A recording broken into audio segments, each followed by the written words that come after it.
dibersihkan.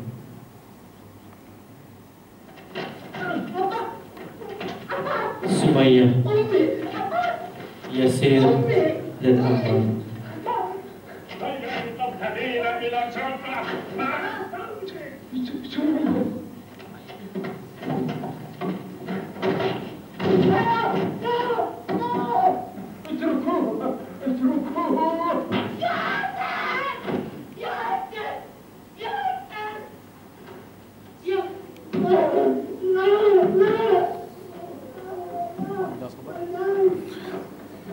Sopan jahiliah.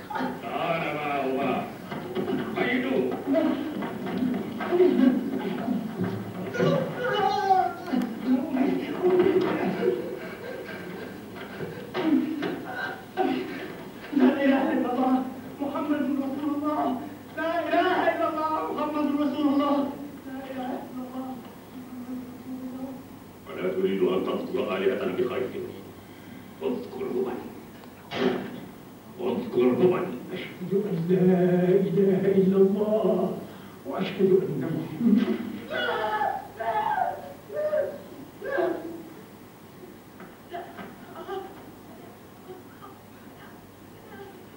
Kita lihat Sumayyah disiksa, disula anak kasih anak saya,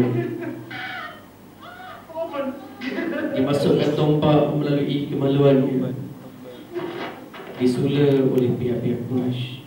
اذكري هبل العظيم واذكري هبل واذكري هبل واذكري دين محمد. هبل محمد رسول الله. شقية شقية شقية شقية.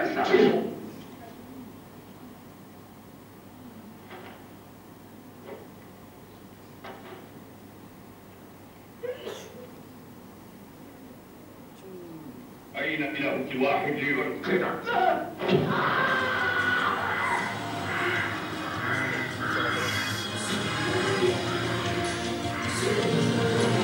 Jauh sikit. Aduh. Demi selembut sutra kau miliki iman yang teguh. Kau nyalakan obor agama dirimu bak lentera. Di sebelenggu jahiliyah kau tempuh dengan berani. Walaupun jasadmu milik Tuhan, tetapi hatimu milik Tuhan. Padam pasir menjadi saksi ketabahan keluarga itu.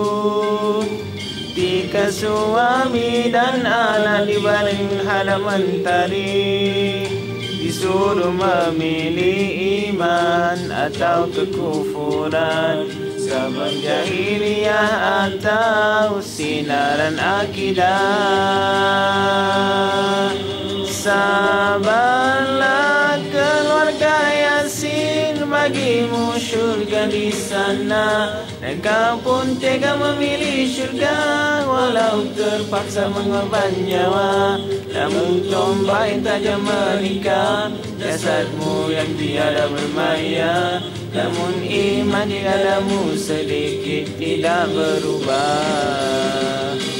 Darahmu menjadi sumber pelita iman. Sumayyah, kaulah lambang wanita soleha. Tangan yang disangka lembut menghail buaya, menggoncang dunia mencipta sejarah. Sumayyah, kau dibunuh di dunia sementara untuk hidup di syurga yang selama-lamanya.